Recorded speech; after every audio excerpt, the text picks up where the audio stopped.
ಆತ್ಮೀಯ ಬಂಧುಗಳೇ, ಶ್ರೀರಾಮಚರಿತ ಮಾನಸ ಅಯೋಧ್ಯಾಕಾಂಡ, ಇದರಿಂದ ಚೌಪಾಯಿಗಳು ಮತ್ತೆ ದೋಹೆಯನ್ನ ತಿಳ್ಕೊಳ್ಳೋಣ.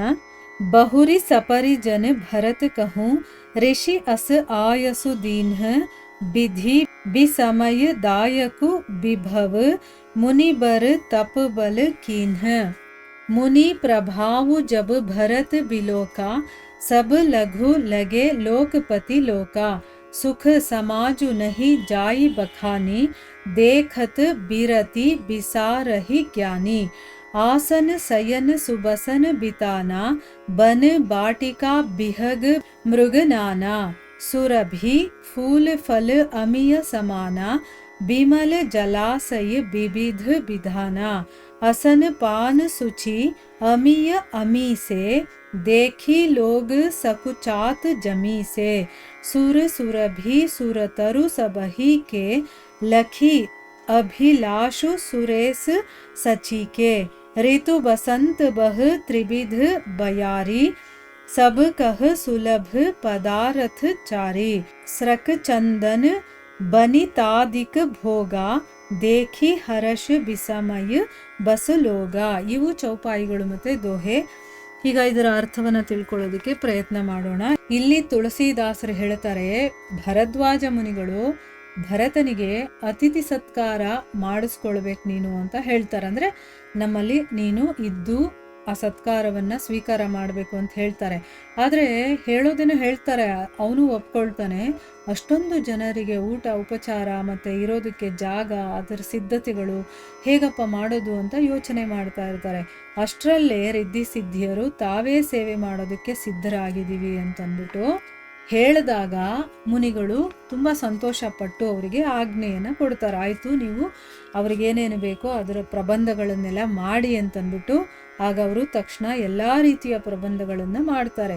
ಆಮೇಲೆ ಭರತನಿಗೆ ಮತ್ತು ಅವನ ಕುಟುಂಬ ವರ್ಗಕ್ಕೆ ಅದೇ ರೀತಿಯ, ಅಂದರೆ ಏನು, ಅವರಿಗೆ ಯಾವ ರೀತಿಯ ಅನುಕೂಲಗಳಿರಬೇಕೋ ಅಂಥ ಬಿಡಾರಗಳನ್ನು ಕೂಡ ಮಾಡಿಕೊಡ್ತಾರೆ. ಅಂದರೆ ಮನೆಗಳು, ಅವ್ರು ಇರೋದಕ್ಕೆ ಜಾಗ, ಮಂಚ ಮತ್ತು ಮಲಗೋದಕ್ಕೆ, ತಿನ್ನೋದಕ್ಕೆ, ಕುಡಿಯೋದಕ್ಕೆ ಎಲ್ಲ ರೀತಿಯ ವ್ಯವಸ್ಥೆನೂ ಇರಬೇಕು. ಆ ರೀತಿ ಮಾಡ್ತಾರೆ. ಯಾಕಂದರೆ ಭರದ್ವಾಜ ಮುನಿಗಳು ಹಾಗೆ ತಾನೇ ಅಪ್ಪಣೆಯನ್ನು ಕೊಟ್ಟಿದ್ರು.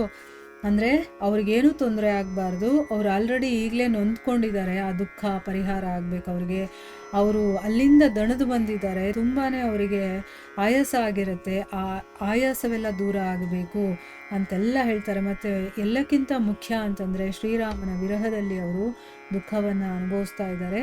ಅದಕ್ಕೋಸ್ಕರ ಸ್ವಲ್ಪ ಅವರಿಗೆ ಸಮಾಧಾನ ಆಗೋ ರೀತಿ ಅವರಿಗೆ ಅತಿಥಿ ಸತ್ಕಾರವನ್ನು ಮಾಡಬೇಕು ಅಂತ ಹೇಳಿರ್ತಾರೆ. ಇವರು ಕೂಡ ಅದೇ ರೀತಿ ಎಲ್ಲ ಅರೇಂಜ್ಮೆಂಟ್ ಮಾಡಿರ್ತಾರೆ. ಮುನೀಶ್ವರರ ತಪೋಬಲಕ್ಕೆ ಬ್ರಹ್ಮನು ಕೂಡ ಆಶ್ಚರ್ಯ ಪಟ್ಕೊಳ್ತಾನೆ. ನೋಡಿ ಅವರ ತಪೋಬಲ ಹೇಗಿದೆ ಅಂತಂದರೆ, ಅವರು ಕೇಳ್ದೇನೆ ರಿದ್ಧಿ ಸಿದ್ಧಿಗಳು ಬಂದು ಅವ್ರ ಮುಂದೆ ನಿಂತ್ಕೊಂಡು ನಾವೇನು ಸೇವೆ ಮಾಡಬೇಕು ಅಂತ ಕೇಳ್ತಾ ಇದ್ದಾರೆ. ಅಂದರೆ ಅಷ್ಟು ಪವರ್ ಅವರ ತಪೋಬಲಕ್ಕಿರುತ್ತೆ. ಅವರು ಯಾವುದಕ್ಕೂ ಆಸೆ ಪಡೋರಲ್ಲ. ಅವರು ಹೇಳಿದ್ರೆ ಸಾಕು, ಎಲ್ಲ ಭೋಗ ಸಾಮಗ್ರಿಗಳನ್ನು ಕೊಡೋದಕ್ಕೆ ಅವರು ಸದಾ ಸಿದ್ಧರಾಗಿರ್ತಾರೆ ಅಷ್ಟಸಿದ್ಧಿಗಳು. ಆದರೆ ಮುನಿಗಳಿಗೆ ಯಾವುದೂ ಬೇಕಾಗಿಲ್ಲ. ಅವರು ಅದನ್ನು ತಮ್ಮ ಸೇವಕರ ಥರ ಇಟ್ಕೊಂಡಿರ್ತಾರೆ. ಅಂದರೆ ಏನು, ತಾವು ಹೇಳಿದ್ರೆ ಮಾತ್ರ ಅವರು ತಮ್ಮ ಹತ್ರ ಬರಬೇಕು, ಆ ರೀತಿ ಇಟ್ಕೊಂಡಿರ್ತಾರೆ. ಇಲ್ಲಿ ಮುನಿಗಳು ಹೇಗೆ ಇವರಿಗೆಲ್ಲ ಅತಿಥಿ ಸತ್ಕಾರ ಮಾಡಬೇಕು ಅಂತ ಯೋಚನೆ ಮಾಡಿದಾಗ, ನಾವೇನಾದರೂ ಸಹಾಯ ಮಾಡೋಕ್ಕಾಗುತ್ತಾ, ನಾವೇನಾದರೂ ಇವರಿಗೆ ಸೇವೆ ಮಾಡೋಕ್ಕಾಗುತ್ತಾ ಅಂತ ಆ ಅಷ್ಟಸಿದ್ಧಿಗಳು ತಾನಾಗೆ ಬಂದು ಅವರು ಮುಂದೆ ನಿಂತ್ಕೊಂಡಿದ್ದಾರೆ. ಅದನ್ನು ನೋಡಿ ಬ್ರಹ್ಮ ಕೂಡ ಆಶ್ಚರ್ಯ ಪಡ್ತಾ ಇದ್ದಾನೆ, ಎಂಥ ತಪೋಬಲ ಇವ್ರದು ಅಂತಂದ್ಬಿಟ್ಟು. ಆಮೇಲೆ ಮುನಿಯ ಪ್ರಭಾವವನ್ನು ನೋಡಿ ಭರತನಿಗೂ ಕೂಡ ಅದರ ಮುಂದೆ ಇಂದ್ರಾದಿ ಲೋಕಪಾಲಕರ ವೈಭವಗಳೆಲ್ಲ ಅಲ್ಪ ಅಂತ ಅನ್ಸುತ್ತೆ. ಈಗ ಎಲ್ಲಕ್ಕಿಂತ ಉನ್ನತವಾದಂತಹ ಭೋಗ ವಸ್ತುಗಳು ಅಥವಾ ಅನುಭವಿಸೋಕ್ಕಿರುವಂತಹ ಒಂದು ಸಂಪತ್ತು ಇದೆಲ್ಲ ಇರುವಂಥ ಜಾಗ ಅಂತಂದರೆ ಅದು ಸ್ವರ್ಗ, ಅಂದರೆ ಇಂದ್ರನ ಲೋಕ.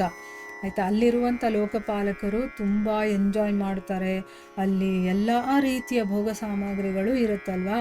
ಇಲ್ಲಿ ಭರತ ಅಂದ್ಕೊಳ್ತಾನೆ, ಇಂದ್ರನ ಲೋಕಪಾಲಕರು ಇರ್ತಾರಲ್ಲ ಅವರ ವೈಭವ ಕೂಡ ಇದ್ರ ಮುಂದೆ ಏನೂ ಇಲ್ಲ ಅಂತ ಅನ್ನಿಸ್ತಾ ಇದೆ. ಅಂದರೆ ಅಷ್ಟೊಂದು ವೈಭವಯುತವಾಗಿ ಎಲ್ಲ ಅರೇಂಜ್ಮೆಂಟನ್ನು ರಿದ್ಧಿ ಸಿದ್ಧಿಗಳು ಮಾಡಿದ್ರು. ವರ್ಣನಾತೀತವಾದಂತಹ ಸುಖ ಸಾಮಗ್ರಿಗಳನ್ನು ನೋಡಿ, ಅಂದರೆ ಅಲ್ಲಿದ್ದಂತಹ ಸುಖ ಸಾಮಗ್ರಿಗಳನ್ನು ನಾವು ವರ್ಣನೆ ಕಲ್ಪನೆ ಮಾಡೋದಕ್ಕೂ ಸಾಧ್ಯ ಇಲ್ಲ. ಅಂಥ ಸುಖ ಸಾಮಗ್ರಿಗಳನ್ನ ಪರಮಜ್ಞಾನಿಗಳು ಕೂಡ, ಅಂದ್ರೆ ಏನು ಮುಖ್ಯ ಅಂತ ತಿಳ್ಕೊಂಡಿರ್ತಾರಲ್ಲ ಜ್ಞಾನಿಗಳೆಲ್ಲ, ಪರಮಜ್ಞಾನಿಗಳು, ಅಂಥವ್ರು ಕೂಡ ತಮ್ಮ ವೈರಾಗ್ಯವನ್ನ ಮರೆಯೋ ತರ ಇತ್ತು ಅದು. ಅಂತಂದ್ರೆ ಅವರಿಗೆ ವೈರಾಗ್ಯ ಬಂದ್ಬಿಟ್ಟಿರುತ್ತೆ, ಎಲ್ಲವನ್ನ ಬಿಟ್ಟಿರ್ತಾರೆ, ಆದ್ರೆ ಅದನ್ನ ನೋಡಿದಾಗ ನಾವು ಕೂಡ ಅನುಭವಿಸ್ಬೇಕು ಅಂತ ಅನ್ನಿಸೋ ತರ ಇತ್ತು ಅಂತ ಹೇಳ್ತಾ ಇದ್ದಾರೆ. ಏನೇನಿತ್ತು ಅದರಲ್ಲಿ? ಆಸನಗಳಿತ್ತು, ಆಮೇಲೆ ಶಯನಗಳು ಅಂದ್ರೆ ಮಲಗುವುದಕ್ಕೆ ಇರುವಂತ ವ್ಯವಸ್ಥೆಗಳಿತ್ತು, ಸುಂದರ ವನ ಇತ್ತು, ಆಮೇಲೆ ವಿತಾನ ಇತ್ತು, ವನ ಉಪವನಗಳಿತ್ತು, ಬೇರೆ ಬೇರೆ ರೀತಿಯ ಪಶು ಪಕ್ಷಿಗಳಿದ್ವು, ಸುಗಂಧಿತವಾದಂತಹ ಪುಷ್ಪಗಳಿತ್ತು, ಅಮೃತದಂತಹ ಸವಿಯಾದ ಫಲಗಳಿದ್ವು, ಮತ್ತೆ ಬೇರೆ ಬೇರೆ ರೀತಿಯ ವಿಮಲ ಜಲಾಶಯಗಳು, ಅಮೃತ ತುಲ್ಯವಾದಂತಹ ರುಚಿಯಾದಂತಹ ಭಕ್ಷ್ಯ ಭೋಜ್ಯಗಳಿತ್ತು, ಪಾನೀಯಗಳು ಅಣಿಗೊಂಡಿದ್ವು. ನೋಡಿ ಏನೇನಿತ್ತು ಅಂತಂದ್ರೆ ಇಂಥದ್ದಿಲ್ಲ ಅಂತ ಹೇಳೋ ಹಾಗಿಲ್ಲ. ಈಗ ಯಾರಾದರೂ ನಮಗಿದು ಬೇಕು ಅಂತ ಅವ್ರ ಮನಸ್ಸಿಗೆ ಅನಿಸಿದ್ರೆ ಅಲ್ಲಾಗ್ಲೇ ಅದು ರೆಡಿ ಆಗಿರ್ತಿತ್ತು. ಆ ರೀತಿ ಅರೇಂಜ್ಮೆಂಟನ್ನು ಇವರು ಮಾಡಿದ್ರು. ಯಾರು ಏನೇ ಬಯಸಿದ್ರು ಅದವರಿಗೆ ಆಟೋಮೆಟಿಕ್ ಆಗಿ ಅಲ್ಲಿ ಸಿಗಬೇಕು, ಆ ರೀತಿ ಒಂದು ವ್ಯವಸ್ಥೆಯನ್ನ ಮಾಡಿದ್ರು. ಅವನ್ನೆಲ್ಲ ನೋಡಿ ಅಯೋಧ್ಯಾವಾಸಿಗಳು ಸಂಯಮಿಗಳಿಗೆ ಅವುಗಳನ್ನು ಬಳಸೋದಕ್ಕೆ ಸಂಕೋಚ ಪಡ್ತಾ ಇದ್ರು. ಅಂದ್ರೆ ಅವರೆಲ್ಲ ಕಂಟ್ರೋಲ್ ಮಾಡಿ ಇಟ್ಕೊಂಡಿದ್ದಾರೆ. ಮತ್ತವರು ವ್ರತವನ್ನು ಕೂಡ ತೊಟ್ಟಿದಾರಲ್ವಾ, ಏನು ನಾವು ಯೂಸ್ ಮಾಡಬಾರ್ದು ರಾಮನನ್ನ ನೋಡೋವರೆಗೂ ಅಂತಂದ್ಬಿಟ್ಟು. ಅದಕ್ಕೋಸ್ಕರ ಅಯ್ಯೋ ನಾವು ಹೇಗಪ್ಪ ಇದನ್ನ ಬಳಸೋದು ಅಂತಂದ್ಬಿಟ್ಟು ಅವ್ರು ಯೋಚನೆ ಮಾಡ್ತಿದ್ದಾರೆ. ಅಂದ್ರೆ ಸಂಕೋಚನೂ ಪಟ್ಕೊಳ್ತಾ ಇದ್ದಾರೆ. ಎಲ್ಲ ಪಾಪ ಇಷ್ಟು ಅರೇಂಜ್ ಮಾಡಿದ್ದಾರೆ, ನಾವು ಯೂಸ್ ಮಾಡಲಿಲ್ಲ ಅಂದ್ರೆ ಹೇಗೆ ಅಂತ. ಆದ್ರೂ ಕೂಡ ಯೂಸ್ ಮಾಡೋದಕ್ಕೆ ಅವ್ರಿಗೆ ಇಷ್ಟನೂ ಆಗ್ತಾ ಇಲ್ಲ. ಆ ರೀತಿ ಅವರು ಯೋಚನೆ ಮಾಡ್ತಾ ಇದ್ದಾರೆ. ಎಲ್ಲರ ಬಿಡಾರಗಳಲ್ಲೂ ಅಂದ್ರೆ ಅವ್ರವ್ರು ತಂಗಿದ್ರಲ್ವಾ, ಆ ಜಾಗದಲ್ಲೆಲ್ಲ ಕಾಮಧೇನು ಕಲ್ಪವೃಕ್ಷಗಳು ಇದ್ವು.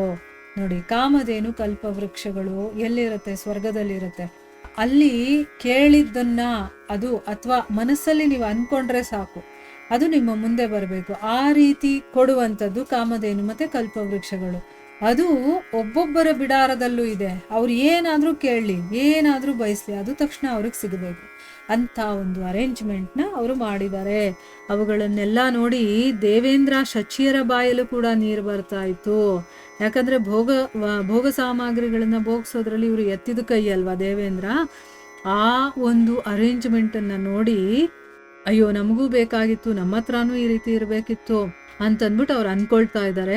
ಮತ್ತೆ ವಸಂತ ಋತುವಿನ ಹಾಗೆ ಶೀತಲವಾದ ಮಂದ ಸುಗಂಧ ಗಾಳಿ ಕೂಡ ಬೀಸ್ತಾ ಇದ್ವು. ನೋಡಿ, ಅದು ಯಾವುದೇ ಕಾಲ ಆಗಿದ್ರು ಕೂಡ ಈಗ ವಸಂತ ಋತುವಿನಲ್ಲಿ ಒಂದು ಶೀತಲವಾಗಿರುತ್ತೆ. ಅಂದ್ರೆ ಸ್ವಲ್ಪ ತಣ್ಣಗಿರುತ್ತೆ, ಮತ್ತೆ ಮಂದವಾಗಿರುತ್ತೆ, ಜೋರಾಗೂ ಗಾಳಿ ಬೀಸೋದಿಲ್ಲ, ಮತ್ತೆ ಸುಗಂಧ ಭರಿತವಾಗಿರುತ್ತಲ್ಲ ಅಂತ ಗಾಳಿ ಬೀಸ್ತಾ ಇತ್ತು.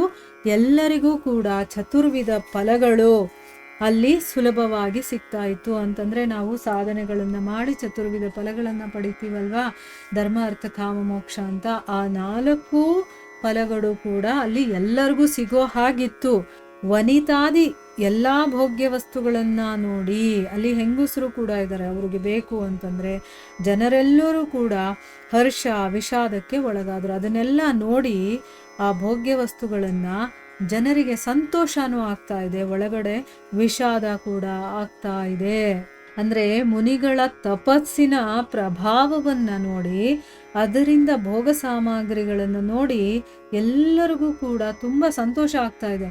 ಅವ್ರಿಗೆ ಎಂಥ ತಪೋಬಲ ಇದೆಯಪ್ಪ, ಇಂಥ ಭೋಗ ಸಾಮಗ್ರಿಗಳನ್ನೆಲ್ಲ ಇಲ್ಲಿ ಅಣಿ ಮಾಡಿಸಿದಾರಲ್ಲ ಅಂತಂದ್ಬಿಟ್ಟು ಸಂತೋಷ. ಆದ್ರೆ ಇನ್ನೊಂದು ಕಡೆ ರಾಮನ ವಿಯೋಗದಲ್ಲಿ ಅವರು ವ್ರತ ನಿಯಮದಲ್ಲಿ ಇರುವಂತ ನಾವು ಭೋಗ ವಿಲಾಸದಲ್ಲಿ ಯಾಕೆ ಸಿಕ್ಕಾಕೊಂಡಿದ್ವಿ ಅಂತ ಅವರು ವಿಷಾದ ಪಡ್ತಾ ಇದ್ದಾರೆ.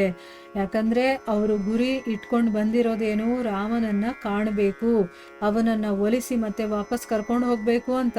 ಅಲ್ಲಿವರೆಗೂ ನಾವು ಯಾವುದೇ ಭೋಗ ಸಾಮಗ್ರಿಗಳನ್ನ ಯೂಸ್ ಮಾಡಬಾರ್ದು. ಊಟವನ್ನು ಕೂಡ ತುಂಬಾ ಕಡಿಮೆ ಮಟ್ಟದಲ್ಲಿ ದಿನಕ್ಕೆ ಒಂದ್ಸರಿ ಅಂತ ಇಟ್ಕೊಳ್ಳೋಣ, ಆ ರೀತಿ ನಾವು ಊಟ ಮಾಡಬೇಕು ಅಂತ ಅವ್ರದೇ ಆದಂತ ಕೆಲವೊಂದು ನಿಯಮಗಳನ್ನ ಹಾಕೊಂಡಿರ್ತಾರೆ. ಅದಕ್ಕಿಲ್ಲಿ ಇವಾಗ ರಾಮನ ವಿಯೋಗದಲ್ಲಿರುವಂತ ನಾವು ವ್ರತ ನಿಯಮದಲ್ಲಿದ್ದೀವೀಗ. ಆದ್ರೆ ಈ ಒಂದು ಭೋಗ ವಿಲಾಸದಲ್ಲಿ ಹೇಗೆ ಸಿಕ್ಕಾಕೊಂಡ್ವಿ, ನಮ್ಮ ಮುಂದೆ ಯಾಕೆ ಈ ರೀತಿ ಬರ್ತಾ ಇದೆ ಅಂತಂದ್ಬಿಟ್ಟು ಅವ್ರು ಯೋಚನೆ ಮಾಡ್ತಾ ಇದ್ದಾರೆ. ನೋಡಿ, ಇಲ್ಲಿ ಒಂದು ವಿಷಯವನ್ನ ಇಲ್ಲಿ ಅರ್ಥ ಮಾಡ್ಕೋಬೇಕು. ಒಂದೊಂದು ಶ್ಲೋಕದಲ್ಲೂ ಕೂಡ ನಮಗೆ ಗೂಢಾರ್ಥಗಳಿರುತ್ತೆ. ಇಲ್ಲಿ ಘಟನೆ ನಡೆಯತ್ತಲ್ಲ, ಅದು ಎಲ್ಲದರಲ್ಲೂ ಒಂದೊಂದು ಅರ್ಥ ಇರುತ್ತೆ. ಅದನ್ನು ಹುಡುಕೋಕೆ ನಾವು ಪ್ರಯತ್ನ ಮಾಡಬೇಕು. ಎಲ್ಲವನ್ನು ನಾವೇ ಹೇಳೋಕ್ಕಾಗಲ್ಲ ಅಲ್ವಾ. ನಾವು ಸ್ವಲ್ಪ ಪ್ರಯತ್ನ ಮಾಡಿ ಅದು ಏನಿರ್ಬೋದು ಅಂತ ಅರ್ಥ ಮಾಡ್ಕೊಳ್ಳೋದಕ್ಕೆ ಪ್ರಯತ್ನ ಮಾಡಬೇಕು. ಇಲ್ಲಿ ಒಂದು ಎಕ್ಸಾಂಪಲ್ಗೆ ಹೇಳ್ತೀನಿ ನಾನು ನೋಡಿ. ಇಲ್ಲಿ ಭರತನನ್ನು ಸೇರಿಕೊಂಡು ಎಲ್ಲರೂ ರಾಮನನ್ನು ನೋಡಕ್ಕೆ ಹೋಗ್ತಾ ಇದ್ದಾರೆ. ಯಾವಾಗ ನಾವು ಕೂಡ ಈ ರಾಮಚರಿತ ಮಾನಸದ ಮೂಲಕ ಆ ಭಗವಂತನನ್ನು ಕಾಣಬೇಕು ಅಂತ ಒಂದು ಚಾರಿತ್ರ ನಮ್ದಾಗಬೇಕು, ಅಷ್ಟು ಪ್ಯೂರ್ ನಾವಾಗಬೇಕು ಅಂತ ಆ ಹಾದಿಯಲ್ಲಿ ಹೋಗ್ತಾ ಇರಬೇಕಾದ್ರೆ ನಮಗೂ ಕೂಡ ಈ ರೀತಿ ಆಸೆಯನ್ನು ಹುಟ್ಟಿಸುವಂಥ ಭೋಗಗಳು ನಮ್ಮ ಕಣ್ಮುಂದೆ ಬರ್ಬೋದು, ಅಥವಾ ನಮ್ಮ ಜೀವನದಲ್ಲಿ ಬರ್ಬೋದು, ಅಥವಾ ನಾನು ಮಾಡ್ತಾ ಇರುವಂತಹ ಸಾಧನೆಗೆ ಅಡ್ಡಿ ಬರುವಂಥ ಎಲ್ಲ ರೀತಿಯ ವ್ಯವಸ್ಥೆಗಳು ನಮ್ಮ ಕಣ್ಮುಂದೆ ಬರುತ್ತೆ. ಅವಾಗ ನಮ್ಮ ಮನಸ್ಸು ಯಾವ ಕಡೆ ಇದೆ ಅಂತ ಟೆಸ್ಟ್ ಮಾಡೋಕ್ಕೆ ಬರ್ತದು. ಆಯಿತಾ, ನಾನು ರಾಮಚರಿತ ಮಾನಸವನ್ನು ಕೇಳುತ್ತಾ ಇದ್ದೀನಾ, ಅಥವಾ ರಾಮನ ಕಡೆ ಹೋಗೋ ಕಡೆ ನಾನು ಸರಿಯಾಗಿದ್ದೀನಾ, ಅಲ್ಲಿ ನಮ್ಮ ಮನಸ್ಸನ್ನು ಟೆಸ್ಟ್ ಮಾಡೋದಕ್ಕೆ ಬರುತ್ತೆ. ಅಂದರೆ ಏನು, ನಾನು ದಾರಿ ತಪ್ತೀನಾ, ಅಥವಾ ನಾನು ಆ ಭೋಗ ಸಾಮಗ್ರಿಗಳಾಗಿರ್ಬೋದು, ಭೋಗ ವಸ್ತುಗಳಾಗಿರ್ಬೋದು, ಏನೇ ಆಗಿರ್ಬೋದು, ಅಂದರೆ ಏನು, ಆಧ್ಯಾತ್ಮಿಕತೆಯಿಂದ ಅಂದರೆ ರಾಮನ ಕಡೆಯಿಂದ ನನ್ನನ್ನು ಮತ್ತೆ ಐಹಿಕ ಪ್ರಪಂಚದ ಕಡೆಗೆ ಕರ್ಕೊಂಡು ಹೋಗೋದಕ್ಕೆ ಏನೇನು ಬೇಕೋ ಆ ಅರೇಂಜ್ಮೆಂಟನ್ನೆಲ್ಲ ಮಾಯೆ ನಮಗೆ ಮಾಡ್ತಾಳೆ. ಆದರೆ ಅಲ್ಲಿ ನಾವು ಹುಷಾರಾಗಿರಬೇಕು. ಇಲ್ಲಿ ಗುರುಗಳು ಇದನ್ನು ಚೆಕ್ ಮಾಡ್ತಾ ಇದ್ದಾರೆ ಅಂತ ತಿಳ್ಕೊಳ್ಳಿ. ನಮ್ಮ ಮುಂದೆ ಏನಾದರೂ ಭೋಗ ವಸ್ತುಗಳು ಅಥವಾ ಆಧ್ಯಾತ್ಮಿಕತೆಯಿಂದ ನಾನು ಸರಿಯುವಂಥ ಒಂದು ಸಮಯ ಬಂತು ಅಂತಂದರೆ ಅಲ್ಲಿ ನಾನು ತುಂಬ ಅಲರ್ಟ್ ಆಗಿರಬೇಕಾಗುತ್ತೆ. ನನ್ನ ಗುರಿ ಏನು ಅನ್ನೋದು ನನಗೆ ಚೆನ್ನಾಗಿ ಗೊತ್ತಿರಬೇಕು. ಆ ಭಗವಂತನನ್ನು ಪಡೆಯೋದು ಒಂದೇ ನನ್ನ ಗುರಿ ಆಗಿರಬೇಕು. ಆಗ ನಾನು ಐಹಿಕ ಪ್ರಪಂಚದ ಯಾವುದೇ ವ್ಯಕ್ತಿ ಆಗಿರ್ಬೋದು, ವಸ್ತು ಆಗಿರ್ಬೋದು, ಏನೇ ಆಗಿರ್ಬೋದು, ಅದಕ್ಕೆ ನಾನು ಇಂಪಾರ್ಟೆನ್ಸ್ ಕೊಡದೆ ನಾನು ನನ್ನ ಆಧ್ಯಾತ್ಮಿಕ ಸಾಧನೆಗೆ ಇಂಪಾರ್ಟೆನ್ಸ್ ಕೊಡಬೇಕು. ಅದನ್ನು ಟೆಸ್ಟ್ ಮಾಡೋದಕ್ಕೆ ಈ ರೀತಿ ಆಗೋದು. ಇಲ್ಲಿ ಭರತ ಇನ್ನೇನು ರಾಮನ ಹತ್ರ ಹೋಗಬೇಕು, ಅಲ್ಲಿ ಇವನಿಗೆ ಒಂದು ಟೆಸ್ಟ್ ಬಂತು. ಅಂದರೆ ಏನು, ಭೋಗ ಸಾಮಗ್ರಿಗಳು, ಅದು ಏನು ಅಷ್ಟಸಿದ್ಧಿಗಳೇ ಬಂದು ಅಲ್ಲಿ ರೆಡಿ ಮಾಡಿಕೊಡ್ತಾ ಇದ್ದಾರೆ ಅಂತ ಅಂದರೆ ಇನ್ನು ಯಾವ ರೀತಿಯ ಒಂದು ಮಟ್ಟದಲ್ಲೇ ಅದು ಇರುತ್ತೆ ಅಂತ ತಿಳ್ಕೊಳ್ಳಿ. ಯಾರಿಗಾದರೂ ನೋಡಿದ ತಕ್ಷಣ ಆಸೆ ಅನ್ನೋದು ಆಗಬೇಕು, ಆ ರೀತಿ ಇರುತ್ತೆ. ಆದರೆ ಆ ಭರತನನ್ನು ಸೇರಿಕೊಂಡು ಅಲ್ಲಿರುವಂಥ ಜನಗಳಿಗೆಲ್ಲ ಮನಸ್ಸಲ್ಲಿ ಏನು ಅನ್ನಿಸ್ತಾ ಇದೆ, ಇಲ್ಲಿ ಅವರಿಗೆ ಆ ಭೋಗ ವಸ್ತುಗಳ ಮೇಲೆ ಅವರಿಗೆ ಆಸೆ ಬರ್ತಾ ಇಲ್ಲ. ಆದರೆ ಭರದ್ವಾಜ ಮುನಿಗಳ ಒಂದು ತಪೋಬಲವನ್ನು ಅವರು ನೋಡ್ತಾ ಇದ್ದಾರೆ. ಎಂಥ ತಪೋಬಲ ಅಪ್ಪ ಇವ್ರದ್ದು, ಒಂದೇ ಕ್ಷಣದಲ್ಲಿ ಇಷ್ಟೆಲ್ಲ ಅರೇಂಜ್ಮೆಂಟ್ ಆಗೋಯ್ತಲ್ಲ ಅಂತ ಒಂದು ಕಡೆ ಸಂತೋಷ. ಆದರೆ ನಾವು ರಾಮನ ವಿಯೋಗದಲ್ಲಿದ್ದೀವಿ, ಅವನು ನೋಡೋಕ್ಕೆ ಅಂತ ಹೋಗ್ತಾ ಇದ್ದೀವಿ. ಇಂಥ ಸಮಯದಲ್ಲಿ ನಾವು ವ್ರತವನ್ನು ಮಾಡ್ತಾ ಇದ್ದೀವಿ, ನಿಯಮಗಳನ್ನು ಹಾಕ್ಕೊಂಡಿದ್ದೀವಿ. ಆದರೆ ನಾವು ಹೋಗಿ ಇಂಥ ಒಂದು ಭೋಗದಲ್ಲಿ ಸಿಕ್ಕಾಕೊಳ್ಳೋದಕ್ಕೆ ಹೋಗ್ತಾ ಇದ್ದೀವಲ್ವಾ, ಇದೆಲ್ಲ ಯಾಕೆ ನಮಗೆ ಬಂತು ಅಂತ ಅವರು ಯೋಚನೆ ಮಾಡ್ತಾ ಇದ್ದಾರೆ. ನಮಗೇನಾದರೂ ಈ ರೀತಿ ಯೋಚನೆ ಬರುತ್ತಾ? ನಮಗೆ ಯಾರಾದರೂ ಏನಾದರೂ ಈ ರೀತಿ ಸುಖದ ಸುಪ್ಪತ್ತಿಗೆ ಕೊಟ್ಬಿಟ್ರು ಅಂದರೆ ನಾವು ಅವತ್ತು ಭಾಗವತವನ್ನು ಕೇಳೋದಿಲ್ಲ, ರಾಮಾಯಣವನ್ನು ಕೇಳೋದಿಲ್ಲ, ಏನೂ ಇಲ್ಲ, ಆರಾಮಾಗಲ್ಲಿ ಎಂಜಾಯ್ ಮಾಡ್ಕೊಂಡು ಇದ್ಬಿಡ್ತೀವಿ ಅಲ್ವಾ. ಆದರೆ ಯಾವಾಗ ಭಗವಂತನಲ್ಲಿ ಪ್ರೀತಿ ಇರುತ್ತೋ, ಅವನ ವಿರಹ ನಮಗೆ ಬಂದ್ಬಿಡ್ತು ಅಂತಂದರೆ ಒಂದೊಂದು ಕ್ಷಣ ನಮಗೆ ಯುಗದ ಥರ ಅನ್ನಿಸ್ತಾ ಇರುತ್ತೆ. ಯಾವ ಭೋಗನೂ ಬೇಡ, ಏನೂ ಬೇಡ, ನಮಗೆ ಆ ಭಗವಂತನನ್ನು ಯಾವಾಗ ಕಾಣ್ತೀನೋ ಅನ್ನುವಂಥ ಕಾತುರತೆ ನಮ್ಮಲ್ಲಿ ಇರುತ್ತೆ. ಅದು ನಮಗೆ ಬರಬೇಕು. ಅದನ್ನು ಇಲ್ಲಿ ನಾವು ತಿಳ್ಕೊಬೋದು. ಇಲ್ಲಿಗೆ ನಾವು ನಿಲ್ಲಿಸೋಣ. ಹರೇ ಕೃಷ್ಣ.